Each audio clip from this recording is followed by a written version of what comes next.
से पानी ज़मीन के अंदर जाता है वह उस मिट्टी की जल अंतः श्रवण दर कहलाता है। ठीक है, तो हमने ये पता करना है कि कितनी जल्दी से पानी ज़मीन के अंदर रिश्ता है या जाता है। तो इसके लिए हमें एक खोखले बेलन की आवश्यकता पड़ेगी, पाइप या फिर उसके पाइप की आवश्यकता पड़ सकती है। यानी हमें एक पाइप का टुकड़ा लेना है जिसके अंदर से खोला खाली हो, और हमें यह सुनिश्चित करना है कि प्रत्येक दल एक समान व्यास के पाइप के टुकड़े इस्तेमाल करें। किसी की मोटी किसी की पतली नहीं होनी चाहिए, तीनों ही एक समान व्यास का पाइप हमने लेनी है। फिर हमने क्या करना है और हमें एक माप के 3 छोटे टीन के डिब्बे लेकर उसकी तली को काटना है। हमने 3 डब्बे लेने हैं, टीन के डब्बे ले सकते हैं आप, और पर जिनका साइज़ एक बराबर हो, एक बराबर आमाप या साइज़, आमाप का मतलब साइज़, उनका आकार साइज़ एक बराबर हो। 3 डब्बे लेने हैं जिनका नीचे वाली तली हमने काट लेनी है। ठीक है, फिर हमने क्या करना है, जो पीवीसी पाइप का टुकड़ा लिया था हमने, जिसका लगभग व्यास भी सेम था और व्यास लगभग 5 सेंटीमीटर होना चाहिए, इसके 20 सेंटीमीटर लंबे टुकड़े काट लेने हैं और उसका उपयोग हमने करना है। जिस स्थान पर हम मिट्टी इकट्ठा करेंगे वहाँ पाइप को लगभग 2 सेंटीमीटर की गहराई पर धंसा देना है, अंदर घुसा देना है। जैसे ये दिखा है, यहाँ पे हमने मान लीजिए इस स्थान पर मिट्टी की हमें अंतःस्थापन दर यूज़ करनी है। तो ये पाइप का टुकड़ा है, इसको हमें ज़मीन के नीचे 2 सेंटीमीटर अंदर घुसा देना है। ये पाइप का टुकड़ा लेना है, 2 सेंटीमीटर ज़मीन के अंदर डाल देना है और बाकी ऊपर रखना है। ठीक है, फिर क्या करेंगे, पाइप में हम धीरे धीरे 200 मिलीलीटर पानी डालेंगे। कि जो ऊपर से डाल रहे हैं बोतल, इस तरह से हमने 200 मिलीलीटर पानी उस पाइप के अंदर डालना है। ठीक है, तो पहले हमने तो पाइप को कहाँ गाड़ा, ज़मीन के अंदर गाड़ना है 2 सेंटीमीटर तक, जहाँ जिस मिट्टी की हमने अंतः श्रवण दर ज्ञात करनी है उस ज़मीन में। ठीक है, तो जब हमने पानी डालना शुरू करना था तो हमने नोट करना है कि उस समय पानी का कितना माप है। ठीक है, उसके बाद जब जल जो है ज़मीन के अंदर अवशोषित हो जाता है, अंतःस्रावित हो जाता है, तो पाइप खाली हो जाए तो पुनः समय नोट करना है। यानी जितने समय हमने पानी डालना शुरू किया उस बोतल से पाइप में, जब हमें पानी डालना शुरू किया वो समय नोट करना है, और जब तक वो पानी पूरा ख़त्म ना हो जाए और ज़मीन के अंदर अवशोषित ना हो जाए वो समय नोट करना है कि कितना समय लगा डालने से लेके जल को मिट्टी में अवशोषित करने में। ठीक है, ये ध्यान अवश्य रखना है कि जब हम जल डालें या पानी डालें तो पानी जो है बाहर ना छलके, पाइप से धीरे धीरे डालना है हमने। 200 मिलीलीटर पानी जब मृदा के अंदर अवशोषित होने लग जाता है या हो जाता है तो जो समय लगता है उसके आधार पर हम मृदा की अंतःस्रावण दर ज्ञात कर सकते हैं।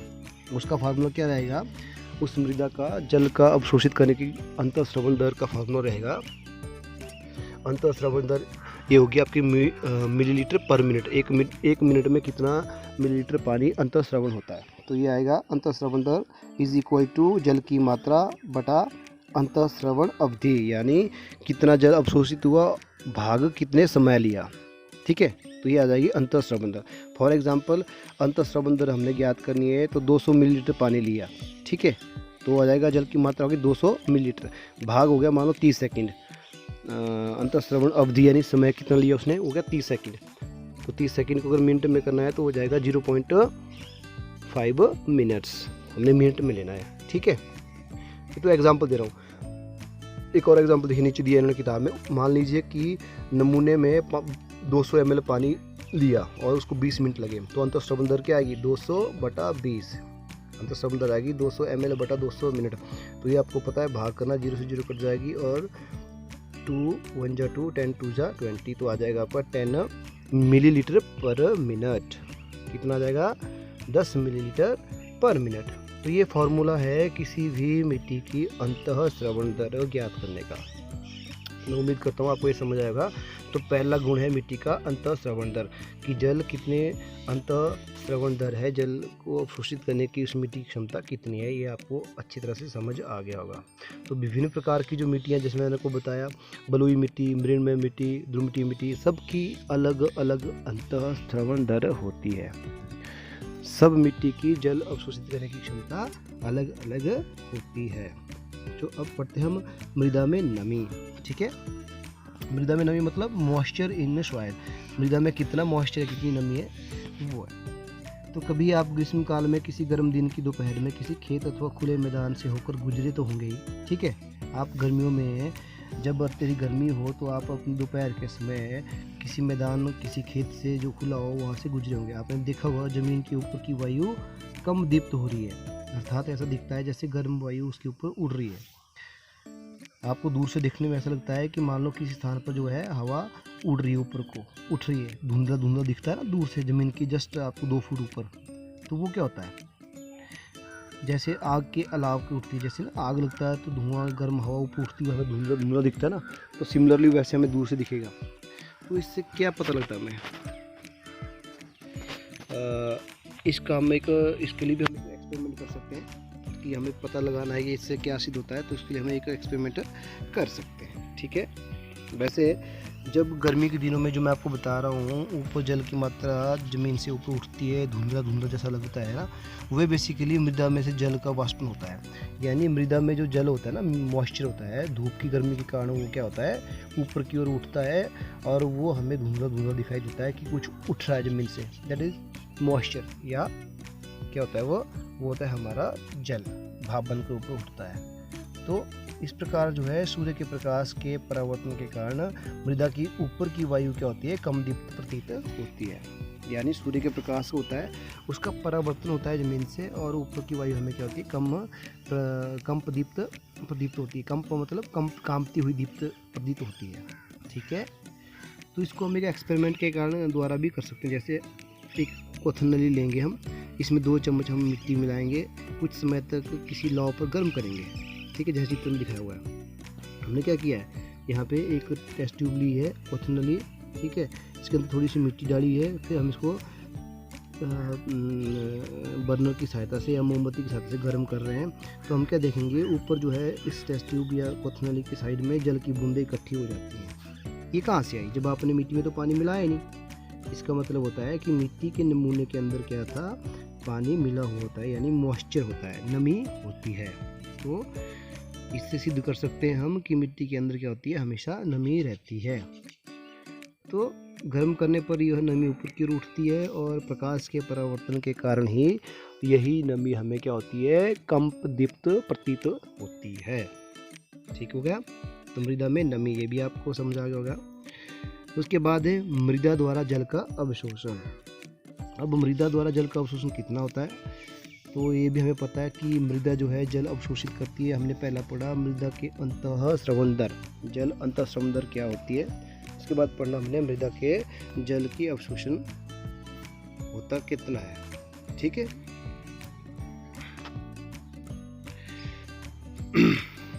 तो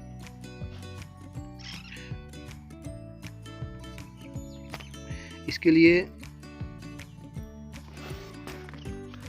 अब मृदा में अंतःस्रवण दर के बाद हमने पढ़ा मृदा में नमी। अब मृदा द्वारा जल का अवशोषण, तो विभिन्न प्रकार की जो मृदा है, जैसे बलुई मृदा है, मृण्मय मृदा है, ध्रुमटी मृदा है, ये सभी जो है अलग अलग जल का अवशोषण करती है। यानी कोई ज़्यादा अवशोषण करती है, कोई कम अवशोषण करती है। क्यों? क्योंकि इनमें जो कण होते हैं, मैंने आपको पहले बताया, कणों के बीच में ज़्यादा गैप होगा, स्पेस होगा, तो वो ज़्यादा जल को अवशोषित करेगी। या कण आपस में टाइटली बंधे हुए होंगे, कोई स्पेस नहीं होगा, तो उसमें जल अवशोषित नहीं होगा। या जिनमें स्पेस कम होगा उनमें बड़ा कम जल अवशोषित होगा, ठीक है। तो इसको भी हम एक एक्सपेरिमेंट की सहायता से कर सकते हैं। हमें क्या करना है, एक प्लास्टिक की कीप लेनी है, ठीक है। प्लास्टिक की कीप लेंगे, फिल्टर पेपर लेंगे। अगर फिल्टर पेपर ना मिले तो समाचार पत्र या कागज़ का टुकड़ा ले सकते हैं, ठीक है। फिर हम क्या करेंगे, उसे मोड़कर एक कीप के आकार का बना लेंगे उस कागज़ के टुकड़े को, और उसको हम फिर उस कीप के ऊपर फिट कर देंगे।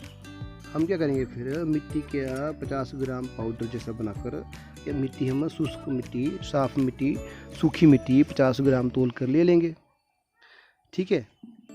और किसी मेजरिंग सिलेंडर, मेजरिंग फ्लास्क होता है, उसमें हम जल को मापेंगे और जल का माप हम कर लेंगे, ठीक है। सिलेंडर में जल लेकर उसकी माप नोट कर लेंगे। अब हम क्या करेंगे, मान लीजिए हमने 50 मिलीलीटर पानी लिया या 100 मिलीलीटर पानी लिया, हमने एक में बस नापना है। ये जरूरी नहीं कि इतना लेना है, आप जितना मर्जी ले लो, पर आपको ये पता होना चाहिए कि आपने शुरू में कितना पानी रखा था। तो मान लीजिए मेजरिंग सिलेंडर आपका 100 ml का, आपने पूरा भर लिया, 100 ml पानी उसमें डाल दिया, ठीक। अब क्या करना है आपने, बस वो नोट रखना कि 100 ml पानी था इसमें।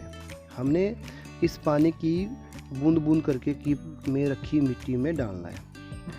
इस कार्य के लिए हम ड्रॉपर या इस्तेमाल भी कर सकते हैं, अगर नहीं तो छोटा थोड़ा सा इसको मोड़कर एक बूंद भी डाल सकते हैं। जब सारा जल एक ही स्थान पर नहीं गिराना है, हमने पूरी मृदा में डालना है धीरे धीरे, मतलब पूरी कीप जो है उसके चारों तरफ हमने सारा जल डालना है, एक ही स्थान पे नहीं डालना है। और हमने जल को तब तक डाले रखते रहना है जब तक कीप के नीचे वाले भाग से पानी गिरना शुरू ना हो जाए। शुरू हो जाना चाहिए पानी गिरना, हम तब तक उसको डालते रहना चाहिए, ठीक है। और जैसे ही पानी गिरना नीचे शुरू हो जाए तो हमने जो सिलेंडर था हमारा, मेजरी फ्लास्क था, मापन सिलेंडर था, उसमें बचे हुए जल का हमने देखना है दोबारा माप करके, फिर हमने पानी डालना बंद करना है। फिर हमने देखना है कि कितना पानी हमने डाल दिया। मान लीजिए पहले 100 ml था जो मैंने बताया, अब आपके पास बचा 80 ml है, तो आपने 20 ml डाल दिया ना, ठीक है। तो आप क्या करोगे, माप करोगे, यानी 100 - 80 तो कितना हुआ आपका 20, तो आपका पानी कितना लगा 20 जो पहले था, उसके बाद जितना माप आया 80, तो आपको पता है अब आपने कितना लगा दिया, 100 घटा के 80 घटाना है 100 में से, तो 20 ml पानी आपने मिट्टी में डाल दिया, ठीक है। तो इससे क्या पता लग गया, इससे आपको ये पता लगा कि मृदा द्वारा जो जल धारण किया गया है उसका आयतन कितना है, ठीक है। यानी मृदा ने कितना जल लिया 20 ml। तो इस प्रकार हम ये पता लगा सकते हैं कि मृदा में जल की अवशोषित करने की क्षमता कितनी है, ठीक है। तो अब हमारे पास क्वेश्चन उठता है कि किस प्रकार की जो मिट्टी होती है सबसे कम जल को अवशोषित करती है और किस प्रकार की मिट्टी सबसे ज़्यादा को अवशोषित करती है, ठीक है। देखिए आपको पता है बारिश होती है, वर्षा का जल पृथ्वी पे गिरता है, मिट्टी पे गिरता है, तो फिर क्या होता है, वो ज़मीन पे रिसता है। अगर ज़मीन की मिट्टी जो है उसके अंदर जल को धारण करने की क्षमता ना हो तो फिर कुओं का निर्माण नहीं किया जा सकता, यानी ज़मीन के अंदर पानी अवशोषित नहीं होगा और हम फिर पानी कुओं के द्वारा नहीं निकाल सकते। हम कुओं के द्वारा पानी तभी निकाल पाते हैं जब मिट्टी या मृदा से जल अवशोषित होकर ज़मीन के अंदर जाता है, ठीक है। तो ये तो था आपका जल में, मिट्टी में जल के अवशोषित करने की क्षमता। तो फिलहाल आज की वीडियो में इतना ही काफ़ी बच्चों, ज़्यादा ना पढ़ते हुए जितना पढ़ा मुझे उम्मीद है आपको ये समझ आया होगा, आपने अच्छी तरह इसको समझा होगा। हमने मृदा के गुण पढ़े, मृदा के गुण में हमने पढ़ा मृदा में नमी, ठीक है। उसके बाद हमने मृदा में जल की अवशोषित क्षमता क्या होती है हमने ये भी पढ़ा, और हमने ये भी पढ़ा कि मृदा की अंतःस्रवण शक्ति क्या होती है जल की, ठीक है। तो ये आज के लिए इतना ही काफ़ी है। इसके बाद हम अगले वीडियो में पढ़ेंगे कि मृदा और फसलें क्या होती है, ठीक है, उनमें आपस में क्या रिलेशन है। तो ठीक है बच्चों, आज के वीडियो में इतने काफ़ी, मिलते हैं अगले वीडियो में, तब तक के लिए घरों में रहिए और आराम से पढ़ते रहिए।